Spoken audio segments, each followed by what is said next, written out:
ایک شخص اندھیری رات میں نماز پڑھنے کے لیے گھر سے نکلا۔ اندھیرے کی وجہ سے اسے ٹھوکر لگ گئی اور وہ منہ کے بل گر گیا۔ کیچڑ سے اٹھ کر وہ گھر واپس آیا اور لباس تبدیل کر کے دوبارہ مسجد کی طرف چل دیا۔ ابھی چند قدم ہی چلا تھا کہ دوبارہ اسے ٹھوکر لگی اور وہ دوبارہ گر گیا۔ کیچڑ سے اٹھ کر وہ پھر دوبارہ اپنے گھر گیا، لباس بدلا اور مسجد جانے کے لیے دوبارہ گھر سے نکلا۔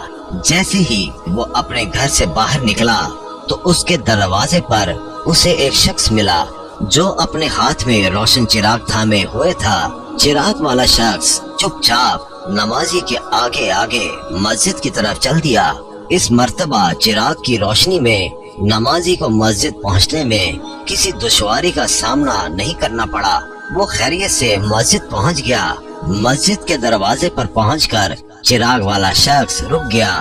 نمازی اسے چھوڑ کر مسجد داخل ہو گیا اور نماز ادا کرنے لگا۔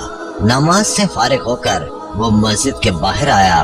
چراغ والا شخص اس کا انتظار کر رہا تھا تاکہ اس نمازی کو چراغ کی روشنی میں گھر چھوڑ آئے۔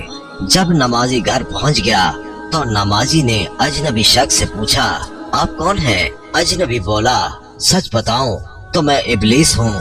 نمازی کی تو حیرت کی انتہا نہ رہی۔ نمازی سوچنے لگا، ابلیس شیطان کیسے مجھے مسجد تک چھوڑ سکتا ہے؟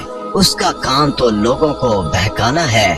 تو شخص نے بڑی حیرت کے ساتھ ابلیس سے پوچھا، تجھے تو میری نماز رہ جانے پہ خوش ہونا چاہیے تھا، تو پھر تم چراغ کی روشنی میں مجھے مسجد تک کیوں لے گئے؟ ابلیس نے جواب دیا، جسے سن کر وہ شخص بھی حیران رہ گیا اور آپ سب بھی حیرت میں پڑ جائیں گے۔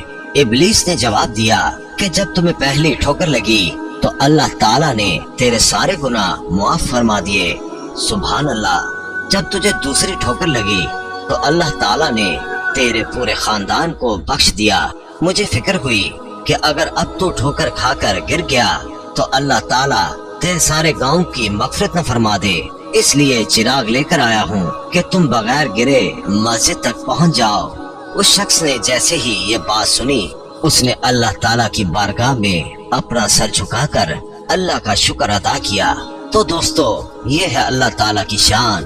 پروردگار عالم کی راہ میں کوئی شخص ایک قدم بڑھاتا ہے تو اللہ تعالیٰ اس کی طرف 70 قدم قریب ہو جاتا ہے۔